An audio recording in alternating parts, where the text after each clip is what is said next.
ജോലി വാഗ്ദാനം നൽകി ലക്ഷങ്ങൾ തട്ടിയെടുത്ത മുസ്ലിം ലീഗ് നേതാവ്. മുസ്ലിം ലീഗ് ദേശീയ കൗൺസിൽ അംഗം അബ്ദുൾ വഹാബ് ലക്ഷങ്ങൾ കൈപ്പറ്റുന്ന ദൃശ്യങ്ങൾ ജനം ടിവിക്ക് ഇല്ലാത്ത തസ്തികയുടെ പേരിലാണ് 25 ലക്ഷം തട്ടിയെടുത്തത്.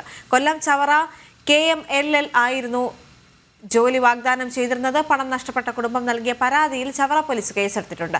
മനോജ് ചേരുന്നു വിവരങ്ങളുമായി. മനോജ്, തട്ടിപ്പിന്റെ ദൃശ്യങ്ങളാണിപ്പോൾ ജനം TV പുറത്തുവിട്ടുകൊണ്ടിരിക്കുന്നത്. ഇതുമായി ബന്ധപ്പെട്ടുള്ള മറ്റു വിവരങ്ങൾ എന്തൊക്കെയാണ്?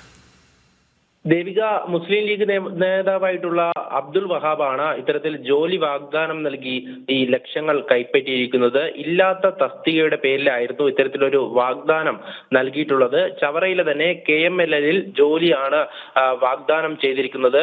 ഇതുമായി ബന്ധപ്പെട്ട് ഈ ചവറ വെറ്റമുക്ക് സ്വദേശിയുടെ കയ്യിൽ നിന്നുമാണ്, താജുദ്ദീൻ എന്ന് പറയുന്ന വ്യക്തിയുടെ കയ്യിൽ നിന്നുമാണ് ഈ ലക്ഷങ്ങൾ ഈ ലീഗ് നേതാവ് കൈപ്പറ്റിയിരിക്കുന്നത്. ഇതുമായി ബന്ധപ്പെട്ട് ജോലി ലഭിക്കുമെന്ന പ്രതീക്ഷയിലായിരുന്നു ഈ പണം നൽകിയവർ. എന്നാൽ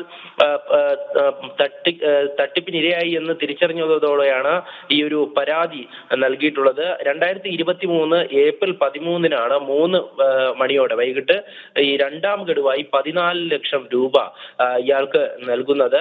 ഇതിൽ തന്നെ KMLL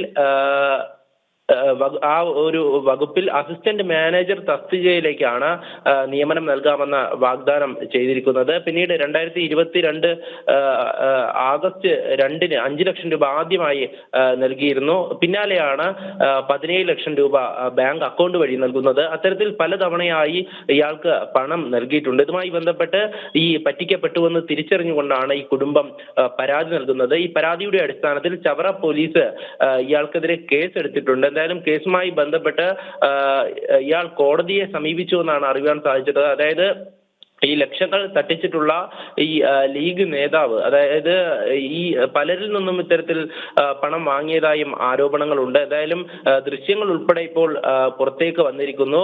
നമുക്ക് ദൃശ്യങ്ങളിൽ കാണാൻ സാധിക്കും അദ്ദേഹം അവിടെ ഇരുന്നു കൊണ്ട് തന്നെ ആ പണം എണ്ണി തിട്ടപ്പെടുത്തുന്നതൊക്കെ. എന്തായാലും ഇതുമായി ബന്ധപ്പെട്ട് പോലീസ് കേസെടുത്തിട്ടുണ്ട്. എന്നാൽ ഈ ഒരു സമയത്ത് തന്നെ ഇദ്ദേഹം കോടതിയെ സമീപിച്ചു എന്നാണ് അറിയാൻ സാധിച്ചിട്ടുള്ളത്. എന്തായാലും തട്ടിപ്പിനിരയായവർ ഈ പരാതിയുമായി മുന്നോട്ട് പോവുകയാണ്. കൊല്ലത്ത് നിന്ന് ചേർന്നത് മനോജ്.